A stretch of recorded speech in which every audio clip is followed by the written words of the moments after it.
বাংলাদেশ সামরিক বাহিনীর পর সবচেয়ে দক্ষ এবং পেশাদার বাহিনী বর্ডার গার্ড বাংলাদেশ।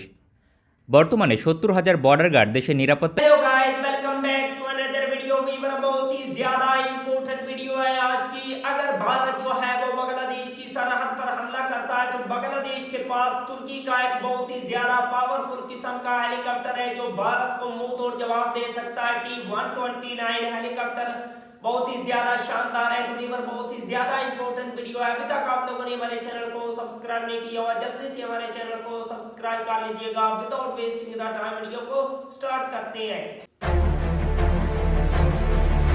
বাংলাদেশ সামরিক বাহিনীর পর সবচেয়ে দক্ষ এবং পেশাদার বাহিনী বর্ডার গার্ড বাংলাদেশ। বর্তমানে ৭০,০০০ বর্ডার গার্ড দেশের নিরাপত্তায় নিয়োজিত, কিন্তু শীঘ্রই বর্ডার গার্ড বাংলাদেশের অ্যাটাক হেলিকপ্টার প্রয়োজন হবে। কিন্তু প্রশ্ন হচ্ছে কেন?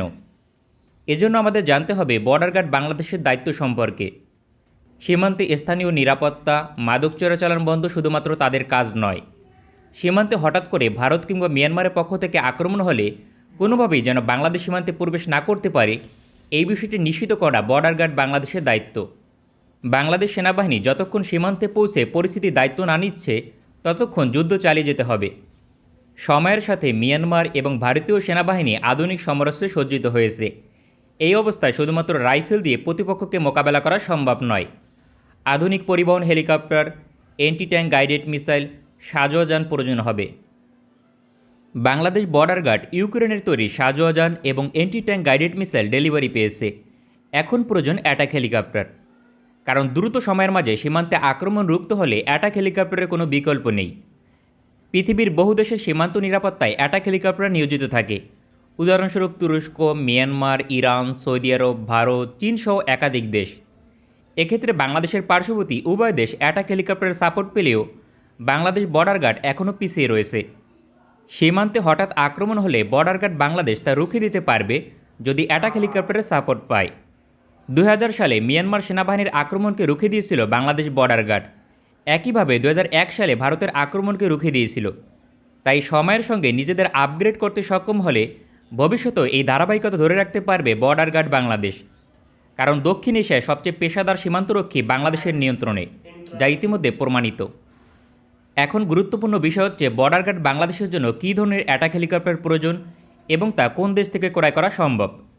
বাংলাদেশের টোটাল বর্ডার এরিয়া ৪,৪২৭ কিলোমিটার, যা পৃথিবীর পঞ্চম বৃহত্তম সীমান্ত।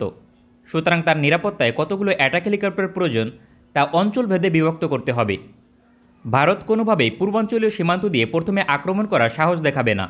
এক্ষেত্রে রাজশাহী, রংপুর এবং খুলনা এই তিনটি অঞ্চল এবং মিয়ানমার সীমান্ত, সর্বমোট ৪টি সীমান্তে অ্যাটাক হেলিকপ্টারের সাপোর্ট প্রয়োজন হবে বর্ডার গার্ড বাংলাদেশের। প্রাথমিকভাবে ২টি অ্যাটাক হেলিকপ্টার প্রতিটি অঞ্চলে সরবরাহ করা গুরুত্বপূর্ণ। পরবর্তীতে আরও ২টি করে, অর্থাৎ প্রতিটি অঞ্চলে ৪টি করে অ্যাটাক হেলিকপ্টার প্রয়োজন। যদি তা সরবরাহ করা সম্ভব হয় তবে নিরাপদ থাকবে বাংলাদেশ। তবে বাংলাদেশ বিমান বাহিনী কিংবা সেনাবাহিনীর মতো সর্বাধুনিক অ্যাটাক হেলিকপ্টার প্রয়োজন নেই বর্ডার গার্ড বাংলাদেশের।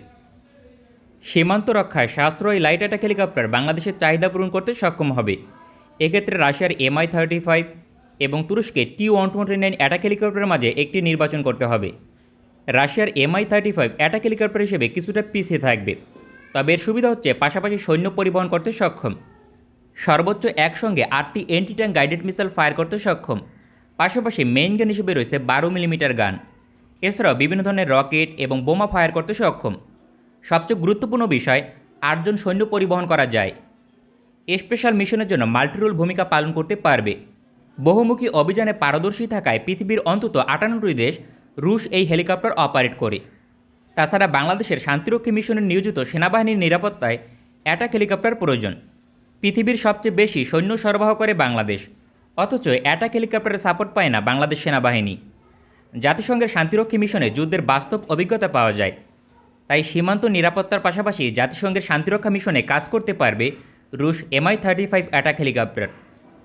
তবে বাংলাদেশ যদি অ্যাটাক হেলিকপ্টার হিসেবে আরও বেটার অপশনকে বাছাই করতে চায় এবং সৈন্য পরিবহনের দিকে ছাড় দেয়, তবে তুরস্কের T-129 অ্যাটাক হেলিকপ্টার সবচেয়ে আদর্শ। কারণ সর্বোচ্চ 8টি অ্যান্টি ট্যাঙ্ক গাইডেড মিসাইল বহনের পাশাপাশি 20 মিলিমিটার মেইন গান রয়েছে। এছাড়াও একই সঙ্গে রকেট এবং এয়ার টু এয়ার মিসাইল বহন করতে সক্ষম।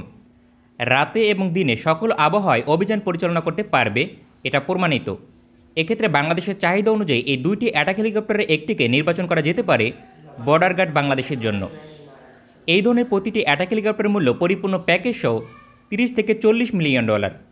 প্রাথমিকভাবে 8টি অ্যাটাক হেলিকপ্টার ক্রয় করতে ব্যয় করতে হবে $240 থেকে $320 মিলিয়ন মার্কিন ডলার। পরবর্তীতে আরও সমান সংখ্যক অ্যাটাক হেলিকপ্টার প্রয়োজন হবে বর্ডার গার্ড বাংলাদেশের। যদি এই সক্ষমতা অর্জন করতে পারে তবে সীমান্ত অবশ্যই নিরাপদ থাকবে এবং হঠাৎ করে আক্রমণ করে বাংলাদেশে অনুপ্রবেশ করতে পারবে না। সীমান্তে যোগাযোগ অবকাঠামো শক্তিশালী হলে অতি অল্প সময়ের মাঝে নিকটবর্তী সেনানিবাস থেকে পৌঁছতে পারবে বাংলাদেশ সেনাবাহিনী। তাছাড়া বর্ডার গার্ডের আধুনিকায়ন করা হলে যুদ্ধকালীন সময়ে সেনাবাহিনীর সঙ্গে সমন্বয় করে কাজ করবে বর্ডার গার্ড বাংলাদেশ। তাই বর্ডার গার্ডের আধুনিকায়ন বেশি প্রয়োজন। তাছাড়া বর্তমান 70,000 বর্ডার গার্ডের সংখ্যা বৃদ্ধি করা প্রয়োজন। वाह वंडरफुल वीवर, बहुत ही ज्यादा शानदार किस्म का ये तुर्की का बांग्लादेश की बीजेपी बॉर्डर गार्ड फोर्स के लिए हेलीकॉप्टर है जो भारत को मुंह तोड़ जवाब दे सकता है। अगर भारत बांग्लादेश की सरहद पर आने की कोशिश करेगा तो ऐसे ऐसे पावरफुल और जदीद तरीन मॉडर्न किस्म के बांग्लादेश के पास हेलीकॉप्टर तुर्की के मौजूद हैं जो भारत को जवाब दे सकते हैं। तो वीवर, अगर आप लोगों को ऐसी मजीद इंफॉर्मेटिव वीडियो देखनी है तो जल्दी से हमारे चैनल को सब्सक्राइब कर लीजिएगा। मिलते हैं आपसे नेक्स्ट वीडियो में इंशाअल्लाह, तब तक के लिए अल्लाह हाफिज।